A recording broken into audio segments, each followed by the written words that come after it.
They tell you about the sleepless nights and the juggling act, but what they don't tell you is the truth about being a career mum. In this video, I am exposing the career mum's struggles. If you're new here, hi, I'm Rowanna Mudley and I am a marketing leader, content creator, and mom. I have managed large corporate teams, danced on thousands of stages, and I create self-development content where I share my lessons through my experiences to women just like me. The first thing no one tells you is that there is no such thing as balance. You cannot do it all. It is impossible to have a fully fledged balanced life. You can't spend 50% of your day with your child and 50% of your day at work. It doesn't work that way. After much struggle with this myself, I have come to terms with it. The former CEO of Pepsi, Indra Nooyi, explained it explicitly in one of her interviews, and it spoke to me.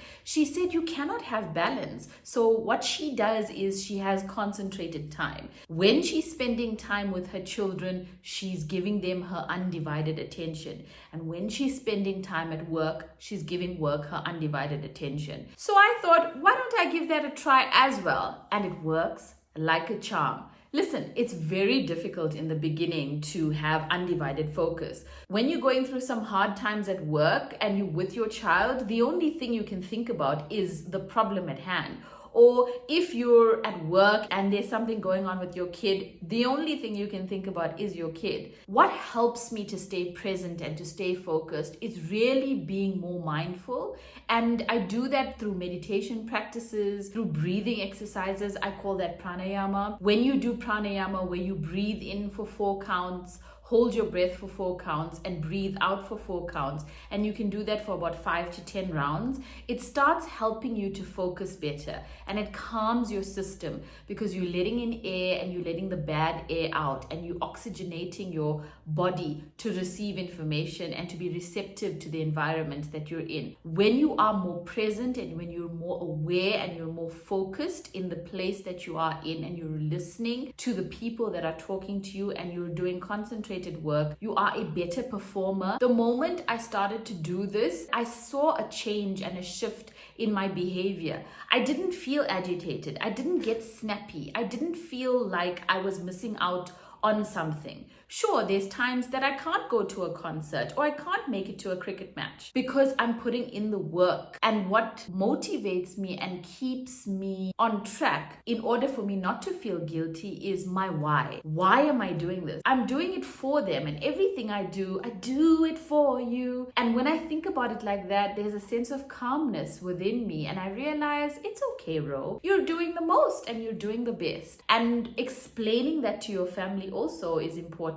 It is not selfish to prioritize your goals and your dreams. It is not selfish to say, I'm actually going to take some time to work on my career and to make it happen. If you give yourself a 5-year plan, in 5 years, you will have propelled your career to the point where you will start having more free time to spend with your family. But if you don't invest the time now, you might not have the luxury of spending that time with your family because you may be working your whole life.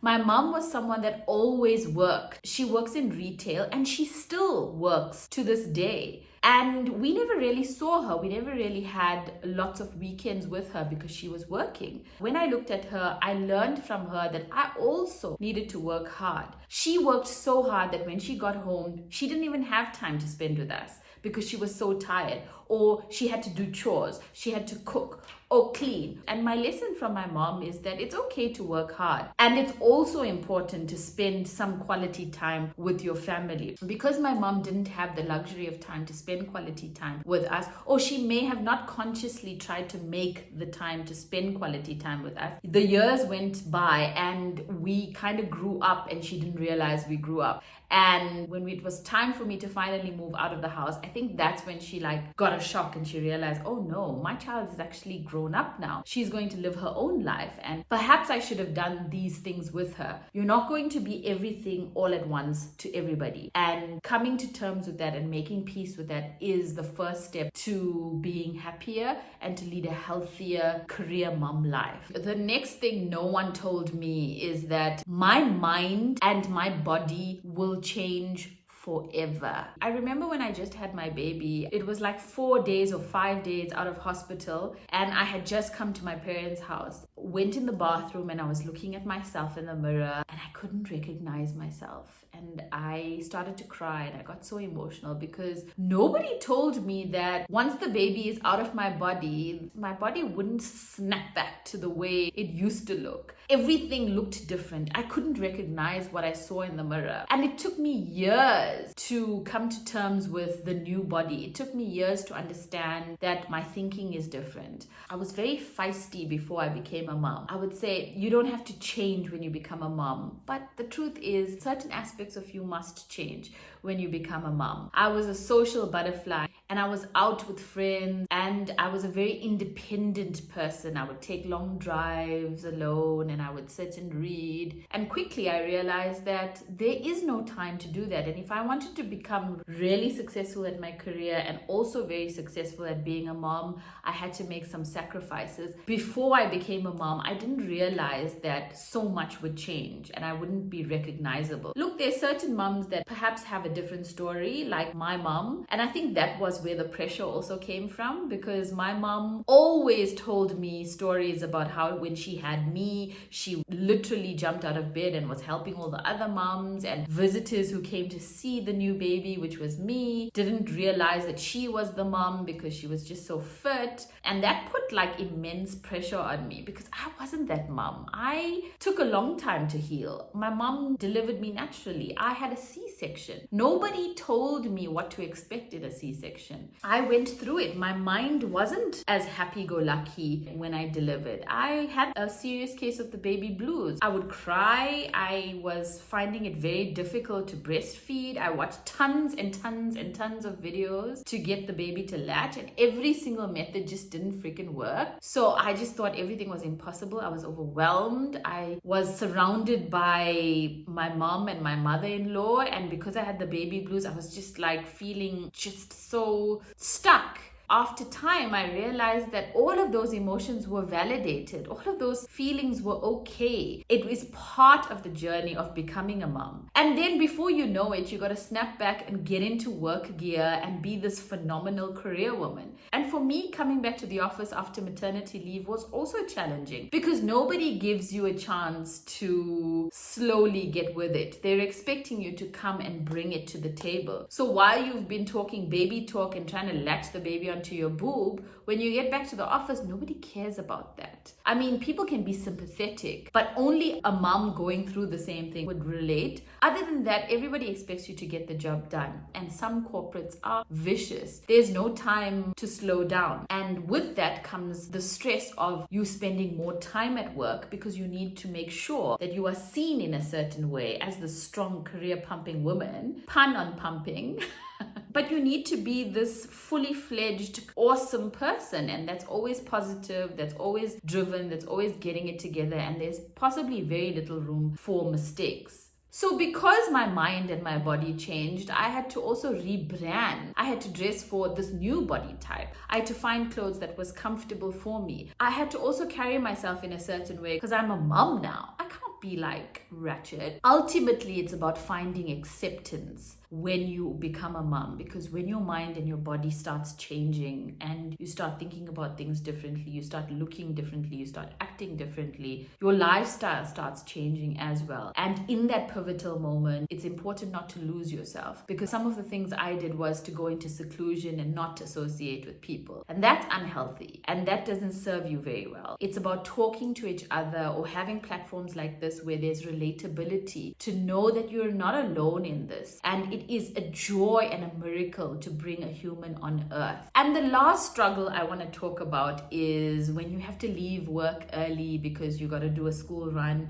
or your child is ill, so you got to work remotely, or you got to take a family responsibility day off, or you've got all of these breaks, the co-workers may not understand that and they may judge you for it. What they don't realize is that you're still online doing work at 7, 8, 9 p.m. while they're sleeping or going out for dinner with their friends. And because they don't see that, they don't think that you're working as hard as them or even sometimes harder. So the challenge at work is to get buy-in. You don't want people to feel like they are unfairly treated because they're at work the whole day and you get to move around because you're now a mom. Some comments I've heard coming through is, maybe I should have a child because life is lekker as a parent. And dealing with that is stressful, because especially if it is more and more people that think that way, or if it is your team that reports into you, or if it's your colleagues that start looking at you differently, and then your reputation at work is somewhat questioned. How I have dealt with that